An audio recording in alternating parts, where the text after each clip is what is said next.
So, the council has discussed previously that they would like to approve all donations. I don't think it was ever a motion, however, but I mean, I think that this donation situation we have to be very careful with. Okay, well, this is something that Deborah tried to write a process that covered a lot of these things, especially given the fact that there are some nonprofit organizations that are being set up to make donations to us, and so I'm okay with your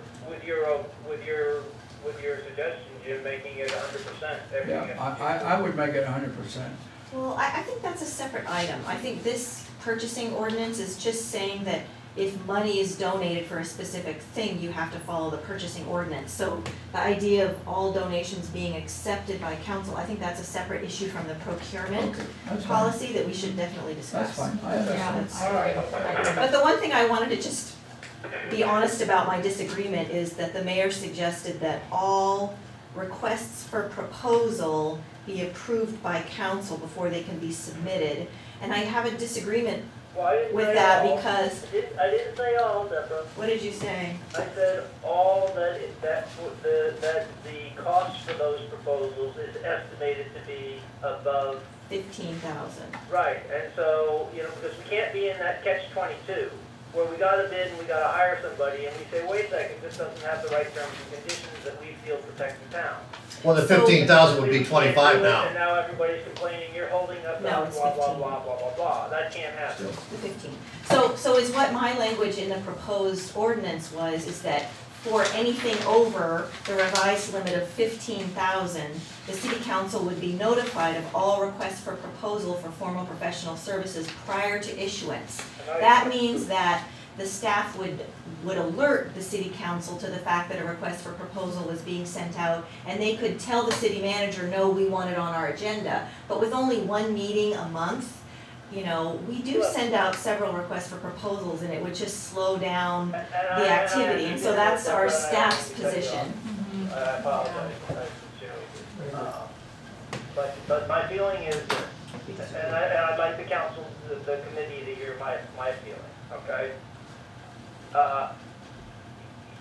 Obviously I don't work in town, but I do a heck of a lot of work in corporations, and the main thing here is plan your work and work your plan. That's what you told me when we talked about the budget. So I don't see why we have any emergencies that can't be planned far enough in advance to put the RFPs in front of the council. And if it was an emergency, it falls into the emergency category. And if it's not an emergency, or it was a new quote-unquote quasi-emergency but didn't fall into that category, we could always have a special meeting to get something happen. I don't think we've held anything up.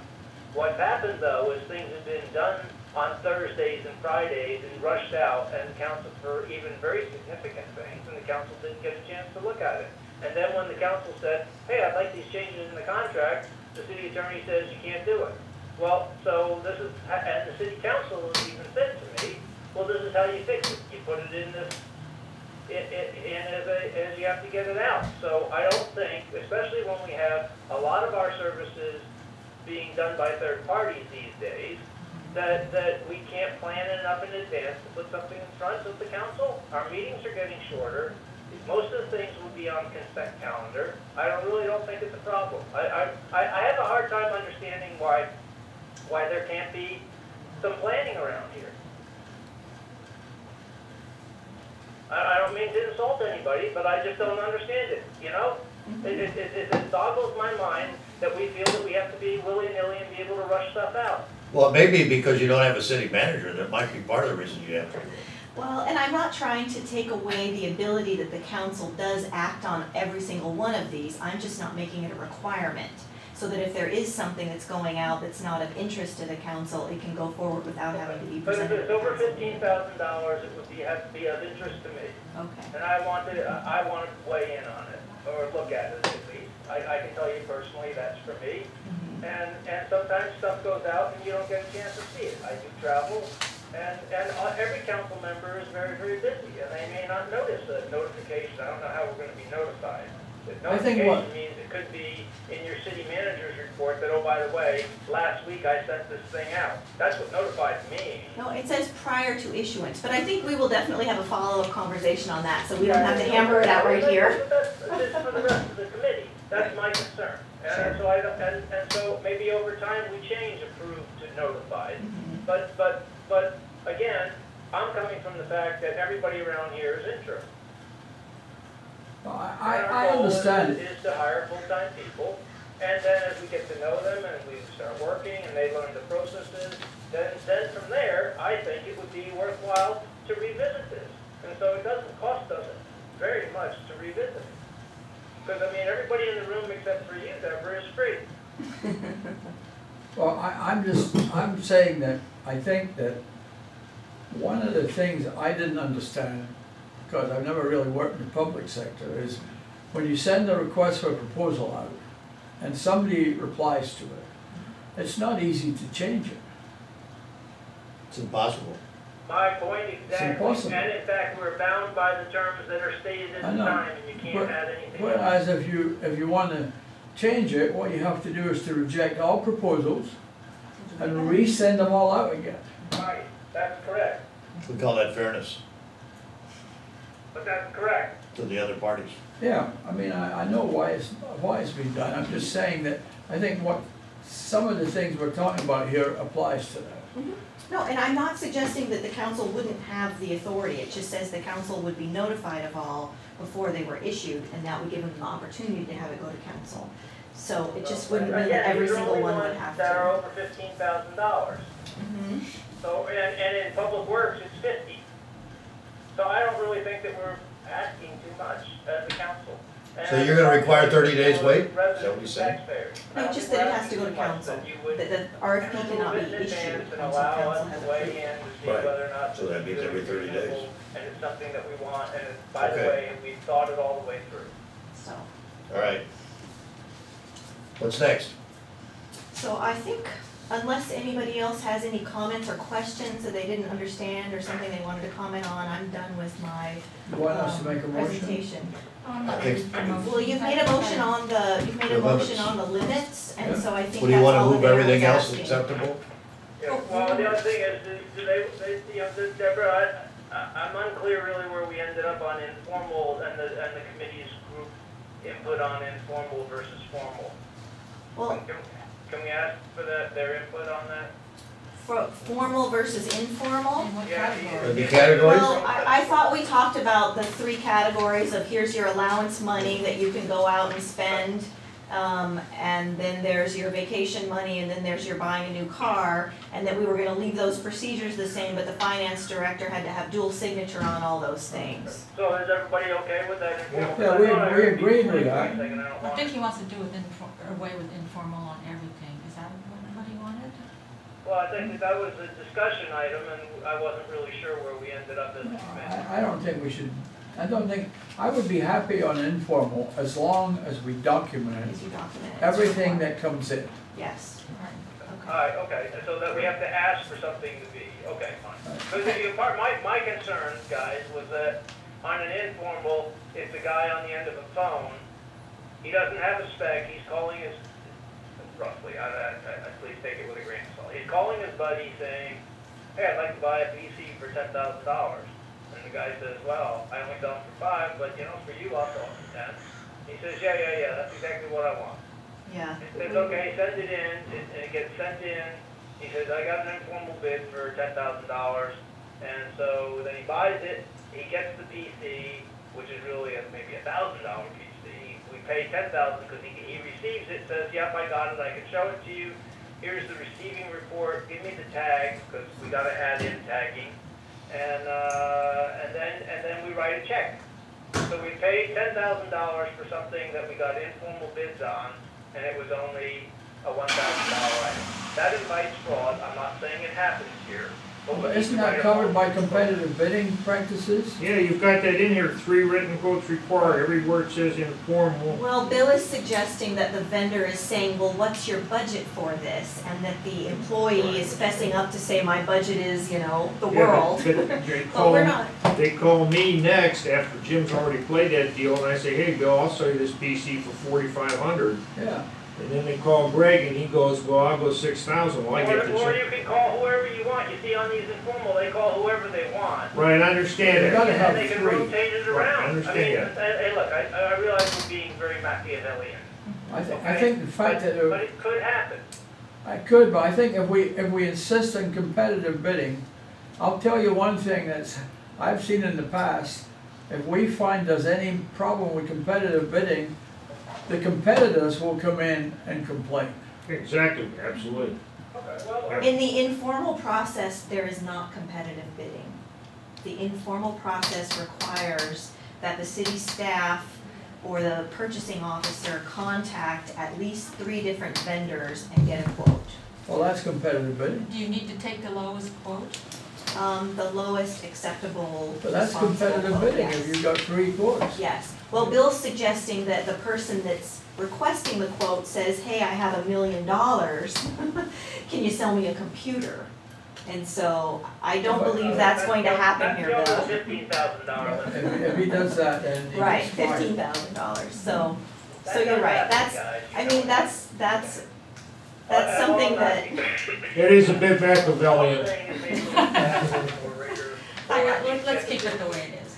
Formally or whatever, that was my Okay, comment. I'm still confused, so this, going to council for RFPs greater than 15K, is that still on the table? Did you resolve that? Is that that's a something you do? language issue that In Bill the and I are body? gonna meet with the city attorney, Okay. and we're gonna come up with some kind of language, and that'll be presented to the city council and the staff report, and they'll make the final decision on it. But if you wanna give me your feedback, based on Bill and I's, you know, back and forth, you're welcome to. I'm happy with it. I'm happy with it the way it is. Yeah, I'm okay with that. How do you get your approved vendors list? Approved bidders list, how is that developed? You know, I don't know what the process has been here in the past. Where I've been, you know, people apply to be approved vendors, and if they have good references and they wanna be on your list, they're on your list. You can check the Better Business Bureau, if you get any reports that there's also a couple of other lists that, the purchasing officers have, or the feds have, The of state has one, disqualified and the vendors, feds yeah. have one. There's a disqualified vendors The list, you can check it. GSA one. Mhm. And Well, yeah, government contracts, of course, you always wanna go I and know, but piggyback on a government these are contract. useful to look at too. Yeah, so there's a couple different ways, but usually it's just, you know, getting their documentation, making sure you know where to find them. Yeah. They've received our terms and conditions and they've agreed to them to be a vendor with us.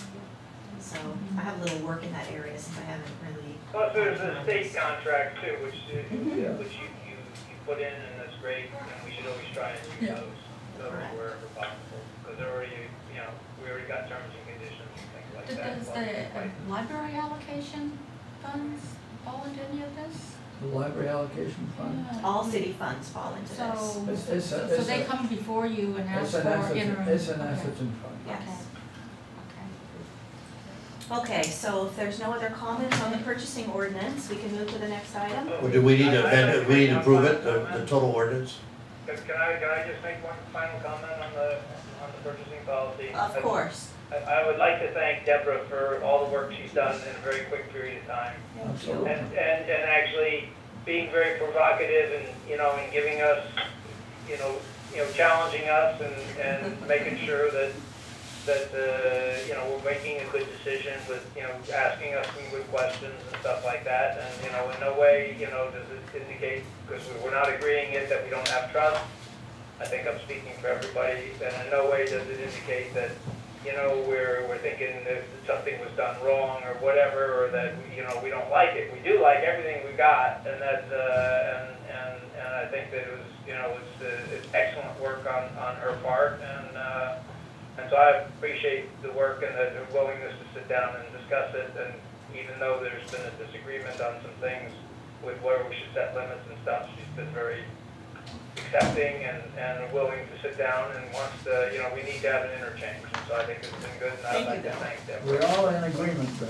Thank you. We're all in agreement, let's move on. So would you like to make a motion on? I move that we adopt the regulations as, what would you call them? Ordinance? Ordinance as proposed.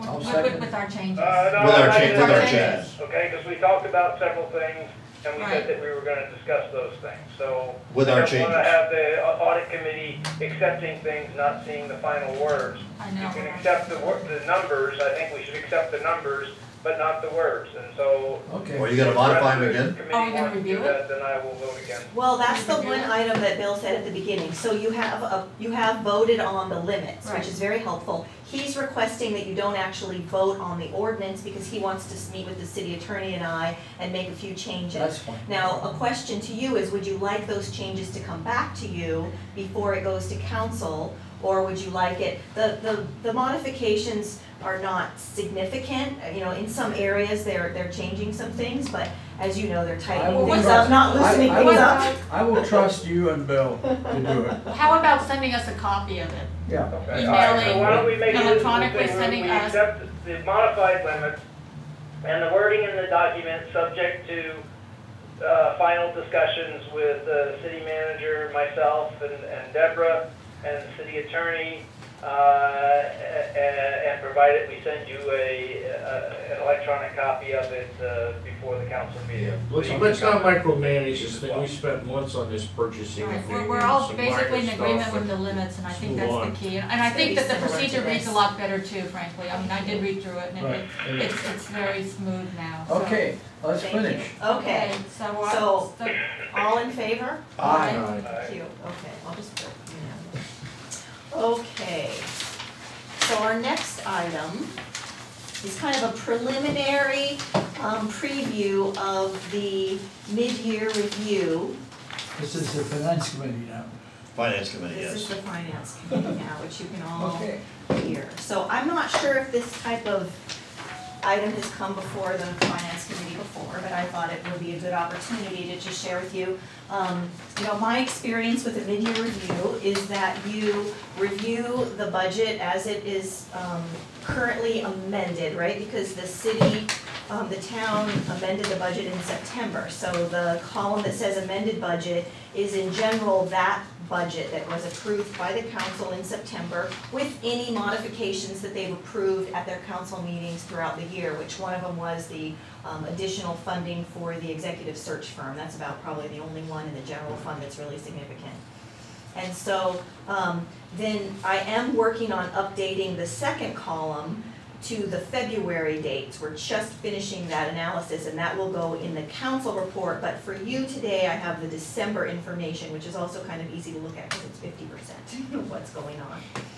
And so based on the analysis through December and January of what revenues and expenditures were received and spent to date, and meeting with the different departments, projecting what we think is going to happen through the end of the year, we have come up with these proposed mid-year adjustments. On the revenue side, I'm very happy to say that they're all positive, so that's a good thing.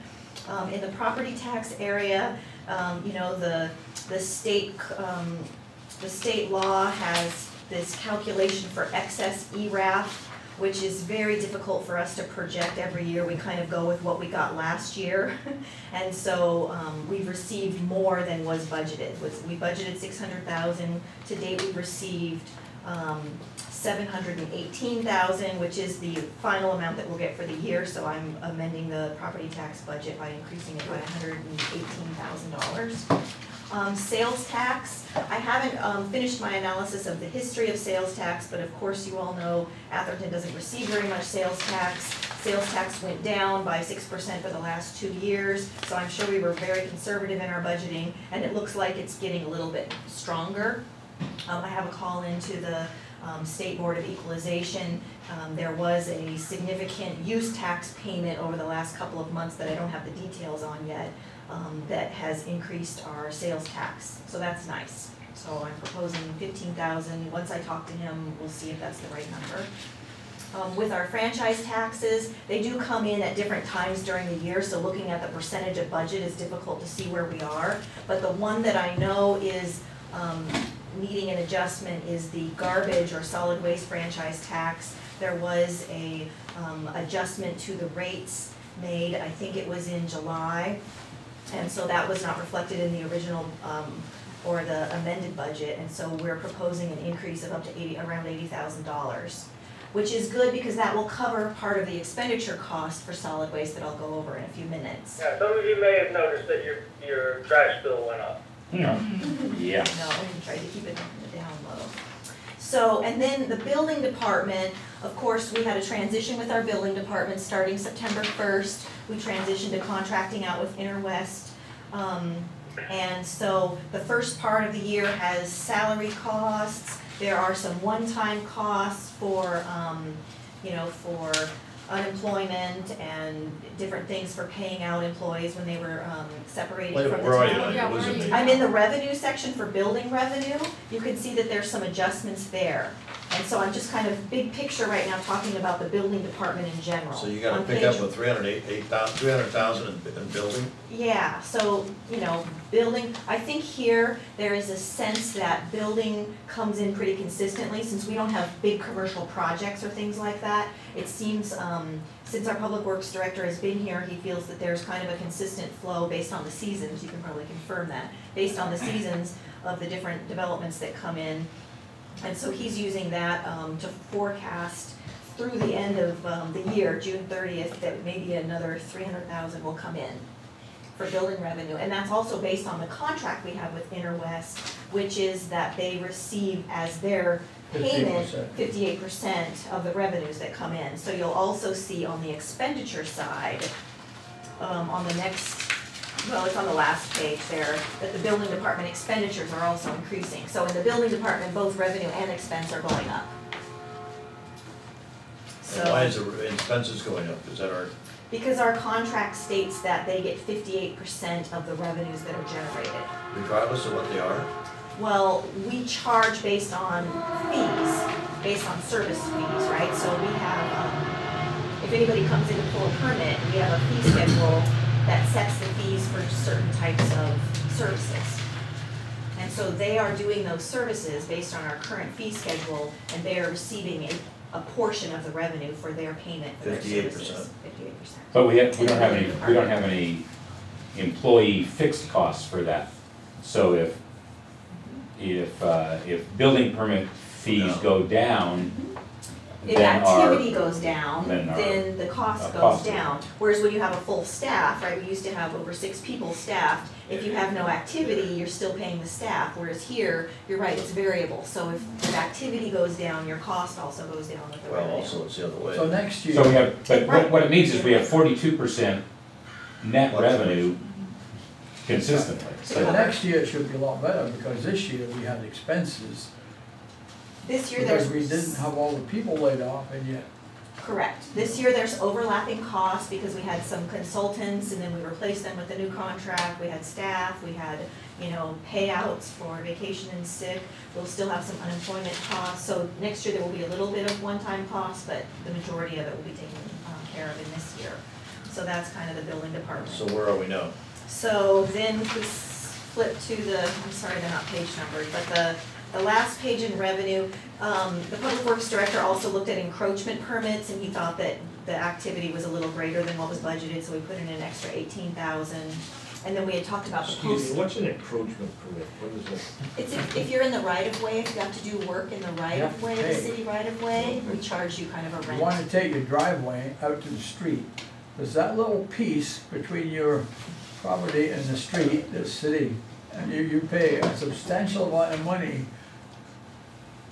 For over the- and above for the paying- right to- over and above paying the contractor. Only when you're to doing do it. development, Okay. otherwise it's freezy, I right? got it, Jim. Yeah. And then Storage place for our rocks, isn't it? I know, exactly, it's where you store your rocks. And then just a little decrease in the post office revenue because, as we talked about at the council level the other day, the post office, decided they're not paying anything extra but the price of stamps for us, and we're gonna do an analysis and bring that to council in the next couple of months. But to get to the bottom here, I am concerned that you are showing that we're gonna lose over $1 million this year. Wait a minute, you're jumping ahead No, here, no, no, Jim. Okay. No, no. Let's wait till she gets there. Let's look here. Excess deficiency of revenues over expenditures. Well, that doesn't include the transfer from the special tax, so Well, expenditures. but one of the things too, I'd like to point out as we get into the, I don't think that in your expenses, and I apologize for jumping ahead, but I'm gonna need to leave in about 10 minutes. No, that's fine. The city attorney, it didn't look like we've made the mid-year adjustment that is addressing the potential increase following the performance appraisal. That would be retroactive to February. Before you bring it to council, would it be possible that you could please at least make that forecast? Yeah, I believe, my understanding was that it wasn't going to change the total city attorney budget. It might change some from the litigation line to retainer, but I will absolutely check with the city attorney and confirm that.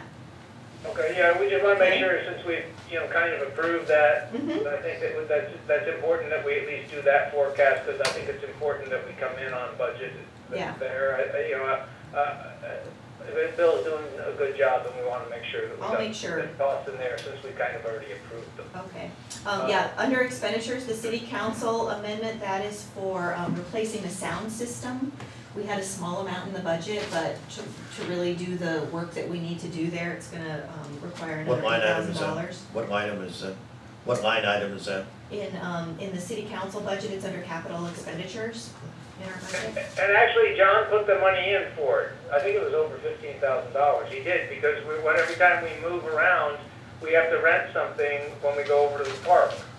Yeah, So so there's it may seven, have been put in a miscellaneous area, but I know that I discussed with John at the budget time. Mhm.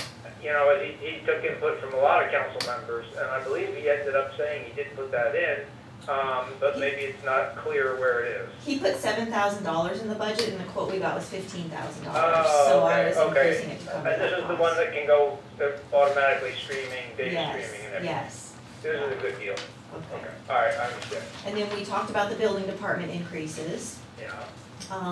Under non-departmental, that's kind of where some of our leases and things are. And this is where this is our most significant expenditure adjustment, and that has to do with the solid waste kind of true-up that was presented to council several months ago.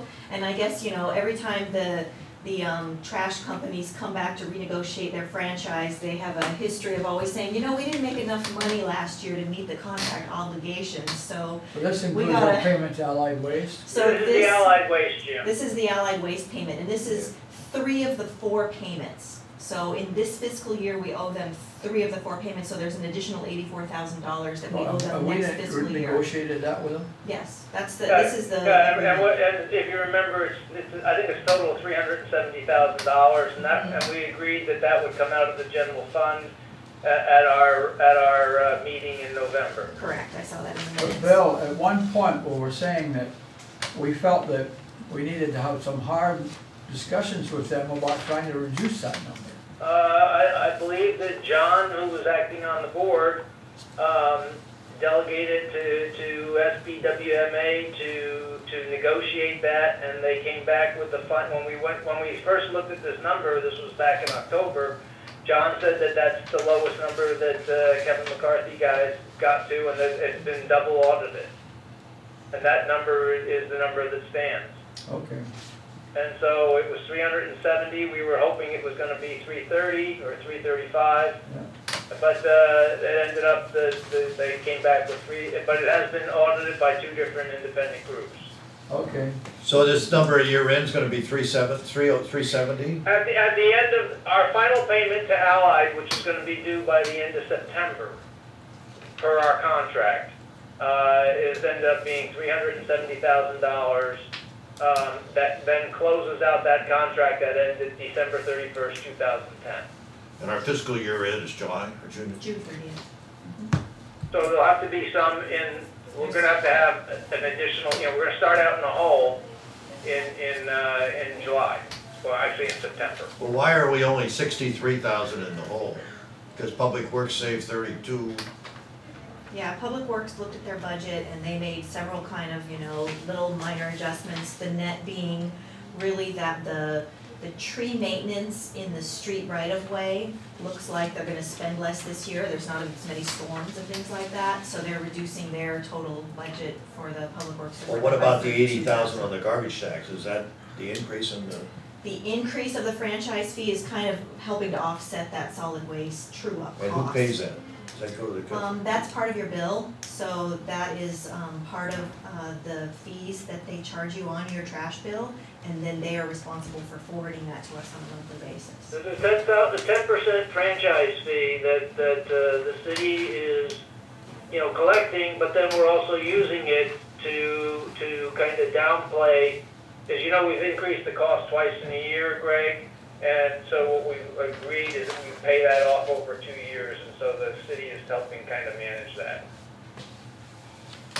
Okay, All right, so it's a fair deal, and we did disclose it during the rate hearings that there was a 10% franchise fee.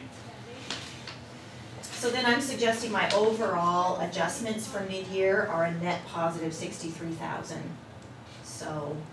So when you add in the special parcel tax allocation that we get, what is it, 40 or 60% that comes to the general fund?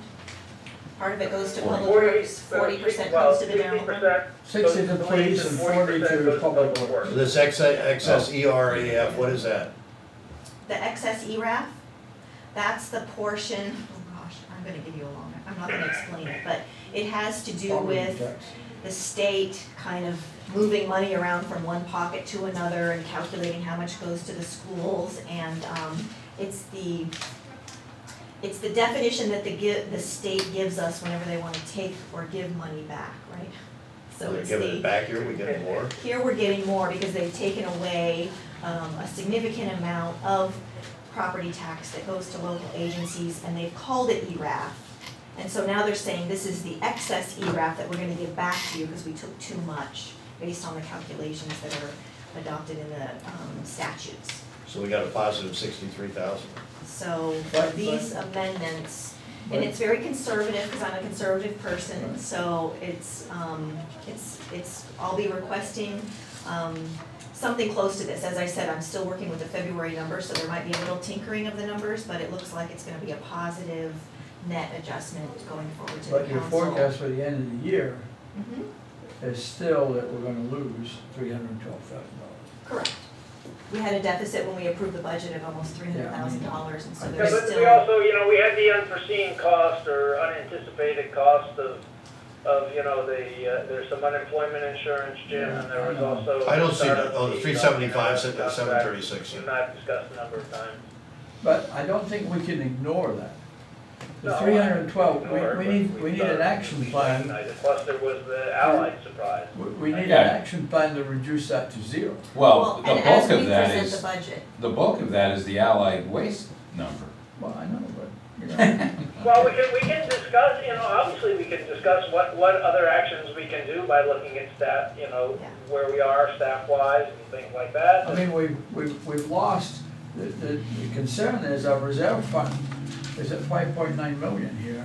Yeah, I agree. and as Not we're much. having a budget work study session in March, and so we will absolutely be discussing, what are the goals of the town, what are the things that are really important that we need to keep in the budget, and where are areas that we can cut costs so that we can get to a net zero. I mean, we need to get to a net zero, I think. We need to at least forecast to get to a net zero. We need to talk about our reserve policy and where we want it to be and how we get there, Well, yes. when we get to, when we look at this, Deborah, perhaps what you can do to address, Jim's concerns, and I think it's a concern of every council member, is that if you could say, okay, and this is where we're gonna end up if we do nothing. Here are some other ideas that you and the staff have come up with of how we might be able to get to zero, and then we make a decision, that's acceptable, that's not. Mhm. And Let's then do I it. think then, as you rightly point out, on the 27th, we've got this other session where we can say, hey,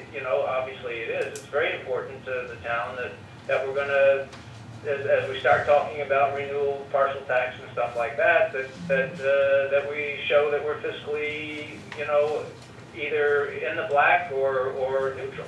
Mhm. And Well, at least you're making positive steps. I mean, adopted budget was 376,000. short, and now it's 312 short, so. Right, so, you know, so. Moving in the right direction. I think that, you know, Jim's 100% right. That, you know, if when we come back to the council, you know, if the staff, maybe you could take that back to Teresa and say, you know, can the staff come up with their roadmap of how we, you know, get to break even this year if possible, and what steps need to happen, and then we actually have something, you know, actually tangible to discuss, and then we can use that moving forward for 27. Well, I'm just saying, don't undersell the positive steps that have been made No. at all, considering also the We fact lost that. we lost $1 million last year. Oh, yeah, I know. And, we'll be Don't down forget, to- I've been on this committee for 4 With years. a road impact fee, we would get at least another half. And then you had that hit from Allied for 300 and some odd thousand, I mean, so, you know. Well, I agree. Yeah, the road impact fee was a big issue for us. Well, how did we do on the outsourcing the building department? Can you tell from this analysis? I'm gonna put that into the staff report that goes to council, I'll make sure you get a copy of it. The Public Works Director and I are still, just finalizing that. But with this year, with the one-time cost included, the picture doesn't show the true, you know, it doesn't show what the outcome's gonna be, so we're projecting for next year's budget to show what the real difference is between how it was before and what it is now, without the transition year. Right. The Well, transition, what transition had settlement cost in there or what? This is the transition year because there, like I said, there was a little bit of overlap in consultants in the building department. CSG was a consultant for a while that was covering some of the costs, and then Interwest came in, and then the employees were just leaving, and there were some significant vacation or sick leave payouts and unemployment, and I'm not sure there might have been a little bit of. Well, we insurance, also but- started out, there was a ragged edge startup because Right. there was permits that we had already spent, and we Yeah, already took the money and it went to, because there's always been an overrun from but last. I'll make sure you get a copy of that stuff. But I- So what we want to do though is, you know, so, look, you know, we're on the right track, as Jim says. I think that's great, a great assumption, and I think it's because of a lot of hard work of a lot of people and some hard decisions that people have made, and we're starting to see the benefits of it, and moving forward, we'll see even more. If we can do everything as successfully as the building department transition, we'll be in great shape. We're saving money on the building department, and the service is dramatically better than it was before. Is that right? It It's is, really good to know. you know, the consensus of the. Approval on everything, Jeff, is the deal, and walk up late. I've heard that.